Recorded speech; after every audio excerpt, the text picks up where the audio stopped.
সিসিমপুর দিয়ে, অনেকবার বলেছি, আপনারাও সবাই জানেন। এই 20 বছরে সে প্রথম বছর থেকে এই বছর পর্যন্ত আমি শুধুমাত্র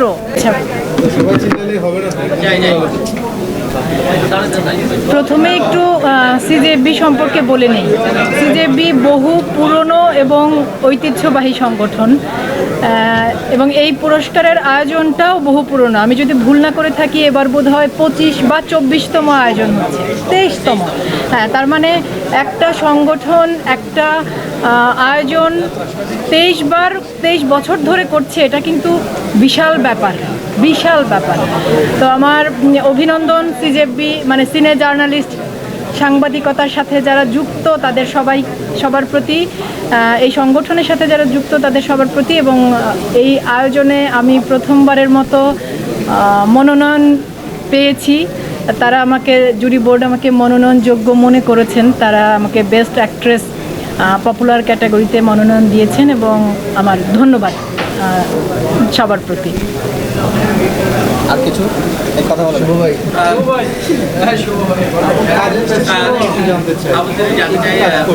ব্যস্ততা কি নিয়ে? এখন তো নানা জায়গায় আপনার বৈচিত্র্যতা বাড়ছে, কাজের ক্ষেত্রে মডেলিং বলি, হচ্ছে ফটোশুট বলি, কাজ বলি, সবকিছুই বাড়ছে। এখন সামনে কি কি আসছে আসলে? আচ্ছা, আপনি যেই কথাটা বললেন যে নানা জায়গায় কাজ, এখানে আসলে এখন আমি 2005-এ আমার পেশাগত অভিনয় জীবন শুরু করেছিলাম সিসিমপুর দিয়ে, অনেকবার বলেছি, আপনারাও সবাই জানেন। সেই 2005 থেকে আর কদিন বাদেই 20 বছর হবে। এই 20 বছরে সে প্রথম বছর থেকে এই বছর পর্যন্ত আমি শুধুমাত্র অভিনয় আর মডেলিং ছাড়া আর কিচ্ছু করিনি। আর কোনো কাজের সাথে, কোনো কিছুর সাথে আমার কোনো যুক্ততা পাওয়া যায়নি। কারণ আমি যখন পেশাগতভাবে কাজটা শুরু করি, তখনই আমি সিদ্ধান্ত নিয়েছিলাম যে আমি অভিনেতা এবং মডেল হিসেবে কাজ করতে চাই। আমি যতদিন বেঁচে আছি, সুস্থ আছি, আমি একজন অভিনেতা এবং মডেল হিসেবে কাজ করে যেতে চাই। এবং এই 20 বছরের মধ্যে যেটা ঘটেছে, যে যখন আমার কাছে যে কাজের প্রস্তাব এসেছে অভিনেতা হিসেবে, কখনো মঞ্চ থেকে, কখনো টেলিভিশন থেকে, কখনো চলচ্চিত্র, কখনো ওটিটি, এবং মডেল হিসেবে স্টিল শ্যুট বা বিজ্ঞাপন চিত্র বা ওবিসি, যখন আমার কাছে যে কাজের প্রস্তাবগুলো এসেছে তার মধ্য থেকে যে কাজগুলোর ব্যাপারে আমি আগ্রহ বোধ করেছি সেগুলোর সাথে যুক্ত হয়েছি। তো এভাবেই কাজ করছি গত 20 বছর ধরে, যতদিন বেঁচে আছি এভাবেই কাজ করব। তবে এটা খুব দারুণ ব্যাপার যে আমার প্রথম কাজ সিসিমপুর, সেই কাজ থেকে শুরু করে এই 20 বছরের আমার বিভিন্ন সময়ের বিভিন্ন কাজের প্রতি, আমার প্রথম বিজ্ঞাপন চিত্র অমিতাভ রেজা চৌধুরীর গ্রামীণ ফোন, তারপরে আরেকটি বিজ্ঞাপন চিত্রে কাজ করেছিলাম আফজাল হোসেনের Dutch Bangla bank mobile banking, প্রথম সিনেমা তৌকির আহমেদের হালদা, সাজিদুল আওয়ালের ছিটকিনি, প্রথম ওটিটির কাজ আশফাক নিপুণের কষ্টনীর ওয়েব ফিল্ম। তো মানে বিভিন্ন সময়ে আমার বিভিন্ন কাজ, বা আমার, আপনারা জানেন যে আমি একটা সময় মাতৃত্বকালীন কারণে আমার ওজন অনেক বেড়ে গিয়েছিল। সেই ওজন কমবার পর আমাদের দেশের ডিজাইনাররা আমাকে মডেল হিসেবে, তাদের মডেল হিসেবে আমার সাথে কাজ করবার আগ্রহ প্রকাশ করেন। এবং সেই কাজ, প্রতিটি কাজের জন্যই আমি দর্শকদের যে ভালোবাসা পেয়েছি, আমার পক্ষ থেকে সবার জন্য ধন্যবাদ আর ভালোবাসা ছাড়া বলবার আর কিছু নেই। আপনি সমালোচনা কিভাবে নেন আসলে? বিশেষ করে ওয়েটটা লুজ হওয়ার পর থেকে এক শ্রেণী প্রশংসা করলেও বেশিরভাগ সাধারণ দর্শকদের ক্ষেত্রে, বা আপনার পোস্ট বলি বা দেখি যে কমেন্টগুলো দেখলে সমালোচনাটা একটু বেশি হচ্ছে আসলে। এই বিষয়গুলোকে আসলে কিভাবে দেখছেন বা দেখেন? আচ্ছা, আমি তো ওই যে বললাম, শুরুতেই আমি সিদ্ধান্ত নিয়েছি যে অভিনয় এবং মডেলিং আমার পেশা, একই জায়গায় আমি আছি। যতদিন আমি বেঁচে আছি, বেঁচে আছি এবং সুস্থ আছি, ততদিন আমি একইভাবে কাজ করে যাব। তো এটা আমার ইচ্ছা।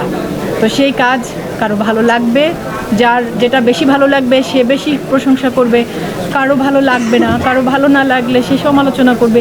এটাই স্বাভাবিক। কাজ থাকলে প্রশংসা থাকবে, সমালোচনা থাকবে, দুটোই থাকবে, সবারই থাকে, এটাই নিয়ম। যদি একটু বলি যে যে কাজগুলো আপনি করছেন আসলে এগুলো দেশের বাইরে বা আমাদের পার্শ্ববর্তী দেশ ভারতে যখন করে কোনো আর্টিস্ট যেগুলো খুব প্রশংসিত হয় আমাদের দেশের মানুষজনই সেগুলো প্রশংসা করে বা অনেক কমেন্টস করে আসলে সেম কাজগুলো যখন আমাদের দেশের আর্টিস্টরা করতে যায় আসলে সমালোচিত হয়। তো এই বিষয়টাকে এই 20 বছরের ক্যারিয়ারে বা এই অভিজ্ঞতাকে কীভাবে বিশ্লেষণ করছেন? এটার না আসলে একটু কিছু জায়গায় আমাদের মানে কি বলবো আমি যে ব্রিজ এখনো তৈরি হয়নি। যেমন আমাদের ইন্ডাস্ট্রিতে র্যাম্প মডেলিং ফ্যাশন শো বলে একটা সেক্টর আছে এবং আপনারা জানেন র্যাম্প মডেল, যারা র্যাম্প মডেল হিসেবে কাজ করে তারা বিভিন্ন রকমের মানে আমাদের ইস্টার্ন পোশাক, ওয়েস্টার্ন পোশাক, সব রকমের পোশাক পরে।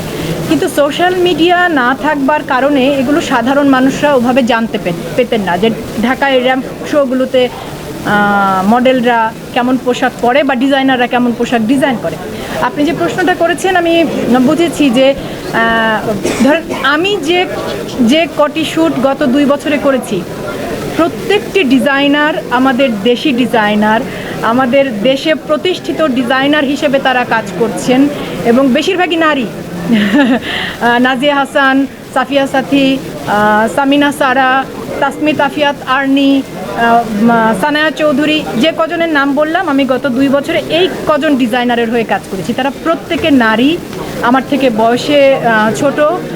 আমার তো এটা দারুণ লাগে যে আমাদের দেশের ডিজাইনাররা বিশ্বমানের ডিজাইনারদের মতো পোশাক আশাক তৈরি করেন এবং এই শহরে তাদের পোশাকের একটা বিশাল শ্রেণী আছে, গ্রাহক শ্রেণী। আর ওই যে আমি যেটা বলছিলাম যে আমি তো একজন পেশাদার অভিনেতা এবং মডেল। আমি যখন এমন কোনো চরিত্রে কাজ করব যে চরিত্রটা ছেঁড়া তেনা শাড়ি পরে থাকে তখন সেই চরিত্রের অনুযায়ী পোশাক পরব। আমি যখন এমন কোনো চরিত্রে কাজ করব যে চরিত্রটা এই শহরের ডিজাইনারের সবচাইতে কি বলবো গ্ল্যামারাস পোশাক আশাক পরে কাজ করে আমি তখন সেই চরিত্র অনুযায়ী পোশাক পরব। আমি শুধু কি বলবো মানে আমাকে দিয়ে দেখতে পাওয়া যাচ্ছে যে একটা দেশে আমি এটা এই জন্য বললাম এই ডিজাইনারগুলো এই দেশের ডিজাইনার, তাদের হাউস এই শহরে প্রতিষ্ঠিত, তাদের কাস্টমার এই শহরে আছে, তাদের পোশাক এই শহরের মানুষ পরে। এটা হয়তো আমাদের দেশের বাকি 64টা জেলার দর্শকরা জানতে পারতেন না আগে, এখন সোশ্যাল মিডিয়ার কারণে জানতে পারছে। আর আমার ইয়েটা যেটা